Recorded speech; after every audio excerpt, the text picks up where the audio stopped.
Máster Central. Periodismo en radio.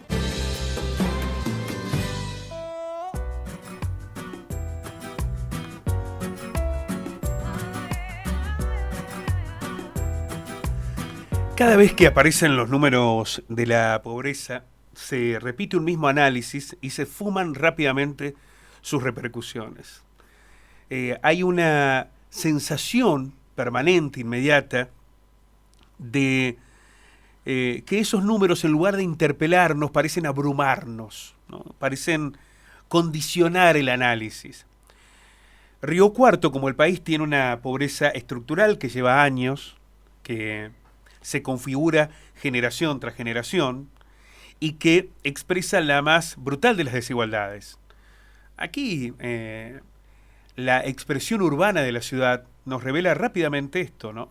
Hay sectores muy vulnerables, de condiciones habitacionales muy precarias, que conviven a la par, a veces separados apenas por un alambrado, con algunos de los countries más ostentosos.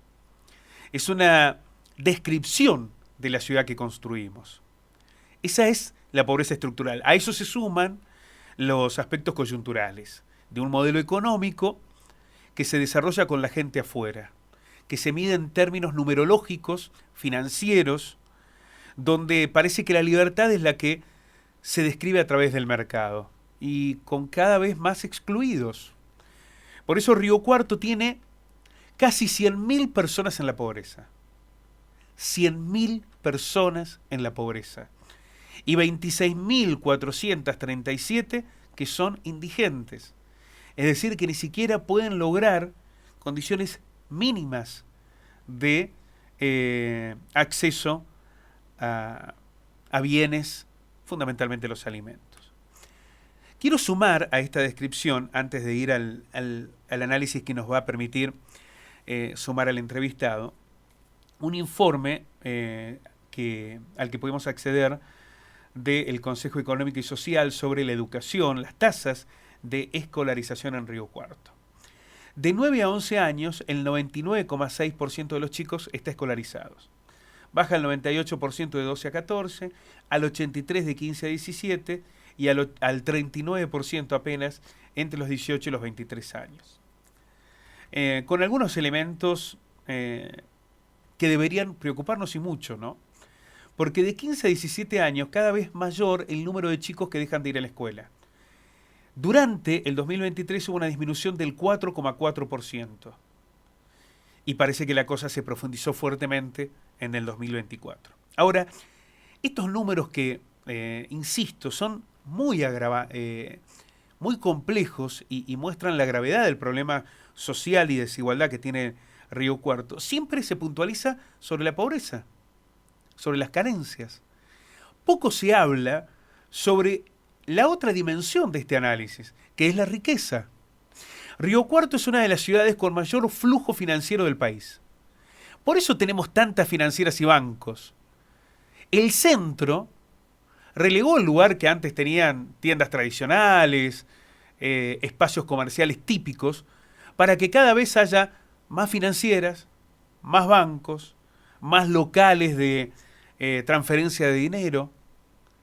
Porque en esa ciudad estamos, en la que tiene una enorme riqueza, con familias que viven de manera muy acomodada a niveles europeos en countries cerrados, y también miles de familias que no llegan a cumplir condiciones básicas de habitabilidad, de alimentación, de acceso a derechos mínimos y esenciales.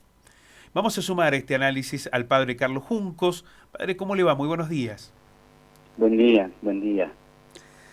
Comparto plenamente la mirada y muchas veces, incluso antes de las elecciones, una vez que vos me hiciste una notita, cuando yo estaba misionando en Santiago, te comentaba que nuestro actual obispo, que venía del monte, de la zona de Añatuya, lo primero que dijo cuando vio Río Cuarto es que le sorprendía, digamos, las diferencias, la inequidad, el abismo que hay entre los que no tienen nada y los que tienen muchísimo, ¿no? Eso es una marca de nuestra ciudad. la desigualdad. Ahora, siempre hay una lectura, padre, sobre la desigualdad que se mide en la pobreza, no en la riqueza. Pareciera que hay una de las dimensiones que es preferible no abordar, ¿no? Como si las consecuencias, y no solo las consecuencias, estuvieran en la pobreza, sino hasta las causas. Por eso después también se los termina culpando a los pobres de esa condición. Sí, ahí, por supuesto que hay cuestiones que son, vamos a decir así, atávicas, digamos, históricas, viejísimas, y es que no se mide igual al que tiene que al que no tiene, y eso es parte, digamos, de un estilo propio de la humanidad desde siempre, que es muy difícil quebrar. Y yo como creyente, no solo como cura, siempre me siento avergonzado y hasta a veces frustrado de no lograr generar un esquema cultural que sea capaz de ver las cosas de otra forma, ¿no? Y por otro lado, bien decís vos, hay cuestiones que están relacionadas con los poderes, con que no es fácil decir cosas y después seguir andando sin consecuencias, ¿no? Porque eso está ahí enquistado en la vida de nuestra sociedad y se ha hecho más grave, más agudo, digamos así, en los últimos años, cuando a nivel mundial hay un fenómeno de aporofobia que está muy ligado a la etapa neoliberal del sistema de mercado, que tiene un trasfondo religioso que ahora es muy largo de explicar, pero que yo lo enseño en las materias que doy de la teología, sobre todo de la doctrina social de la Iglesia, que es un trasfondo religioso, ¿no? La culpa de ser pobre es del pobre. Esa aporofobia está atravesando sobre todo los medios actuales que tenemos para comunicarnos, que ya no son la radio, la televisión, sino las redes, más que nada, ¿no? Esa aporofobia está ahí, y nos condiciona muchísimo a la hora de pensar todas estas cosas, como los números que han ido apareciendo y las realidades que se esconden detrás de esos números. Bueno, esta ha sido una metodología muy eficaz del mercado, ¿no?, en la creación del sentido, utilizando a los medios de comunicación. Usted señalaba las redes sociales. Yo me voy a permitir, padre, sumar también a los medios tradicionales, que en realidad se han reconvertido en unidades de negocios y no en servicios comunicacionales, en la creación del sentido para justificar o validar las enormes concentraciones de riquezas, que es la de cuestionar al trabajador porque no logra llegar a fin de mes o no logra cumplir con sus metas, y al pobre porque no logra salir de esa pobreza. Y en esta construcción se invisibiliza la riqueza, se la resguarda del debate para que todo se concentre en la pobreza, y en el parecer de que no hacen lo suficiente y por eso están allí, ¿no? Hoy parece, sobre todo en la dimensión que ha alcanzado la pobreza en la Argentina, que esto comienza a ser cuestionado, porque aquellos que estaban en la clase media, que tenían un trabajo formal, eso que históricamente significó poder acceder a un mínimo cúmulo de derechos, hoy también son pobres. Hoy ser trabajador formal en la Argentina implica también estar en la pobreza. Y esto parece poner aún más en debate, o comenzar a poner en debate en realidad, que el problema parece no estar solo en los pobres, ¿no? Sin dudas, sin dudas. Fíjate vos que en los últimos 37 años, las 3.000 familias más ricas del mundo, un informe de Oxfam, que es una ONG multinacional, digamos así, con un prestigio mundial muy grande, en estos días ha publicado un informe. Las 3.000 familias más ricas del mundo han pasado de tener el 3% de la riqueza o de los activos financieros a tener el 13 en 37 años, ¿no? Hay una concentración de la riqueza que es muy grande. Y lo que vos decís, y que coincidimos plenamente, de cómo en el mundo comunicacional, ya sea en lo espontáneo de lo nuestro particular, como lo que está organizado y las empresas de comunicación, todo ha ido a favor de esto, tal vez como martillando sobre dos aspectos que son parte de la fragilidad, de la debilidad del corazón humano. Uno, el deseo, ¿no? Y en el deseo está el deseo de progresar, el deseo de poseer, y pareciera que si vos te propones algo, te lo tenés que lograr, y si alguien no puede progresar económicamente es porque no deseó lo suficiente o no se sacrificó lo suficiente. Y lo otro es el individualismo, ¿no? Una etapa donde el individualismo ya no es simplemente el individualismo de la modernidad o del siglo XX, sino que es un individualismo subjetivista, mucho más metido para adentro, que rompe cadenas y estructuras públicas, sociales, que son las que a lo mejor en otros momentos han podido ayudar y sostener a los que menos pueden, a los más frágiles, a los que tienen pocas posibilidades por sí mismos, ¿no? En esa discusión, padre, aparece la justicia social, esta idea de equilibrar las desigualdades que promueve en los sistemas económicos, ¿no? Que es una cuestión que acá en la Argentina se relacionó mucho con el peronismo, pero que tiene que ver con la esencia misma de la Iglesia. Hoy hay un discurso que va en contra de la idea de la justicia social, o en contra de la idea de que frente a una necesidad debe apelarse a la idea de un derecho, que en realidad este último concepto de la necesidad que construye, que debe ir hacia la construcción de derechos, es más que nada un aspecto utópico. No es que esto ha ocurrido en la Argentina y por eso nos va como nos va, digamos, se han gastado demasiado en derechos, porque la verdad es que hay una carencia del acceso a los derechos que es histórica, pero que aparecía como una meta, ¿no? Frente a la necesidad, bueno, tratemos de encontrar allí un derecho para que eso deje de ser una mera necesidad. Pero todos estos conceptos hoy están puestos en discusión en la Argentina. Sí, y lamentablemente yo creo que, bueno, hay razones para eso que no son solo las que hemos recién conversado y argumentado y esgrimido, sino también, bueno, que muchas veces quienes se han dicho cultores o luchadores de la justicia social han sido también generadores de corrupción, de pobreza. Bueno, eso, digamos, hay toda una historia que facilita esa discusión. Pero también hay inconsistencias, ¿no? Grandes inconsistencias, porque nosotros nos la pasamos mirando hacia afuera, hacia otros países, y habría que decir, por ejemplo, que los famosos esquemas nórdicos, las políticas sociales nórdicas tienen una alta tasa de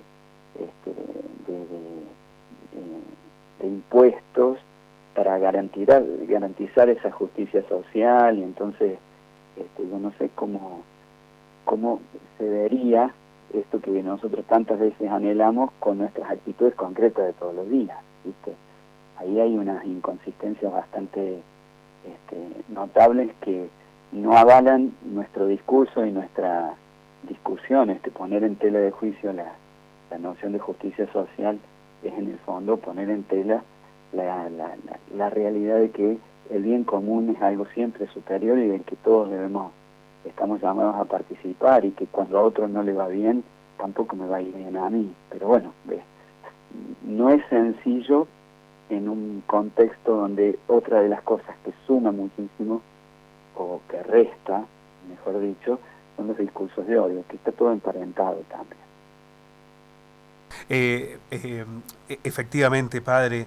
Y en esto aparece la idea nuevamente de que todo está sometido al mercado, ¿no? A las condiciones del mercado, es decir, a las condiciones de comprar y de vender, como si la vida misma se redujera a eso.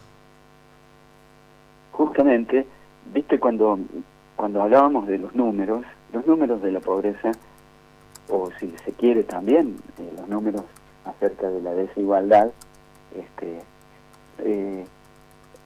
no son solo los números de quien puede comprar lo que necesita para vivir, ¿no? Sino que son realidades que reflejan cosas más hondas, historias, fracasos, posibilidades, dolores, discriminaciones, solidaridades. La vida es mucho más amplia. Y lo más importante siempre es aquello que no se puede comprar, pero lo que se puede comprar, lo que se puede pagar, lo que el mercado te puede ofrecer, actúa como una necesidad y como una estructura que es inevitable, porque bueno, no se vive del aire. Pero justamente lo que se puede comprar, lo que se paga, lo que el mercado termina muchas veces envileciendo, ¿no? Muchísimas veces envileciendo, es algo que debiera ayudarnos a reflexionar. Hoy, si el mundo gastara en salud o en comida, siendo que además se produce más comida que la que la humanidad necesitaría para vivir, es decir, no haría falta ni siquiera frenar el gasto en armamentos o el gasto en cosmética o el gasto u otros gastos que no son esenciales, que son algunos superfluos y otros muy dañinos a la vida humana, como el del armamento. No haría falta incluso tocar eso para que todo el mundo pudiera comer. Lo que pasa es que las prioridades que asigna el mercado, y el mercado es una entidad religiosa, vuelvo a decir, es como un Dios que define la vida de la gente, que tiene una providencia, que tiene sus reglas, que tiene sus credos. Entonces ahí es donde el mercado reclama, como en la antigüedad, sacrificios humanos para poder seguir funcionando. ¿Te das cuenta que esto es una cuestión de una religiosidad inhumana, de una crueldad muy profunda? Es un Dios deseoso de sangre humana. Bueno, qué descripción, padre, ¿no? Porque en esto de pedir el sacrificio permanente, claro está, es el sacrificio, y aquí volvemos casi como al comienzo, ¿no? Siempre de los más vulnerables, que además terminan siendo culpables si no logran salir de ese cerco que el propio mercado les impone. Y en algún momento encuentra una mirada reflexiva distinta de la gente, ¿no? Que a veces, porque digo, los pueblos no se suicidan, no bajan indefinidamente los brazos. En algún momento comienzan a aparecer esos focos de resistencia, esos contradiscursos, porque el mercado, que parece estar en todos lados de manera omnipresente, en algún momento también empieza a mostrar sus propias grietas. Claro que cuando comienzan esos contradiscursos, ahí aparece la represión. Bueno, lo señalaba el propio Papa Francisco, ¿no? Esto de, en lugar de mayor aportes sociales, gastaron más en gas pimienta. Claro, sí. Mira, hablando de que los pueblos no se suicidan y que hay cosas que son parte de procesos que necesitamos revertir, si querés, perdón por el atrevimiento, pero si querés ilustrar musicalmente la posibilidad de una esperanza, hay una canción de No te va a gustar que se llama Los Villanos, que habla justamente de esto, ¿no? Como a veces aparecen quienes vienen y te encandilan, se aprovechan, y después, bueno, hay la posibilidad de volver atrás, que es lo que nos hace seguir luchando todos los días, ¿no? Porque si no tendríamos que desaparecer. Padre, quiero agradecerle mucho este análisis. Queríamos abordar el tema desde otro lugar, no desde el que nos redunda en las lamentaciones que al mismo tiempo configuran lo que el mercado quiere de nosotros, ¿no? Que apenas nos reduzcamos a analizar números, casi como un acto de flagelación sobre esos números, sin interpretar cómo es que llegamos a ese lugar y si acaso ese es el único escenario posible, ¿no? Casi como desde la resignación, y si no, el desde culparnos a nosotros mismos de no estar en un lugar mejor. Bueno, es una dimensión de análisis que deberemos darnos, porque no lo van a hacer, hoy por lo menos, no es una discusión que no están dando los segmentos políticos, tampoco los medios de comunicación, y temo, padre, que tampoco lo están dando las organizaciones sociales, que parecen haber delegado ese discurso. Hay una enorme confusión en el discurso en la Argentina.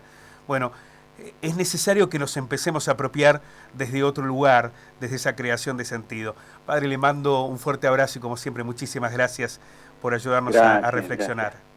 Gracias. Siempre a disposición.